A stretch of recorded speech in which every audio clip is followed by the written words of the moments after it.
তালের বড়া খেতে আমরা সবাই ভালোবাসি, তবে এইভাবে একবার বানিয়ে দেখতে পারেন, বড়াগুলো খেতে আরও অনেক বেশি ভালো লাগবে।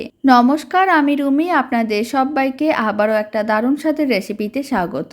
প্রথমে একটা মিক্সিং বোল নিয়েছিলাম, তার মধ্যে হাফ কাপ দিয়ে দিলাম তালের পাল্প, 1 কাপ দিয়ে দিলাম চিনি, আর হাফ কাপ দিয়ে দিলাম নারকেল কোড়া, অল্প একটু লবণ দিয়ে দিলাম। খুব ভালো করে সমস্ত কিছু মিশিয়ে নিতে হবে। আর এখানে আমি ঘন তালের পাল্প নিয়েছিলাম। এবার আমি হাফ কাপের মতন দিয়ে দিলাম চালের গুঁড়ো, আর হাফ কাপ দিয়ে দিলাম সুজি, হাফ কাপ ময়দা। সমস্ত কিছু একসঙ্গে খুব ভালো করে মিশিয়ে নিতে হবে। যেহেতু ঘন তালের পাল্প নিয়েছিলাম, তাই অল্প একটু জল দিয়ে আবারও খুব ভালো করে মিশিয়ে নিলাম। তারপরে দিয়ে দিলাম অল্প একটু বেকিং সোডা।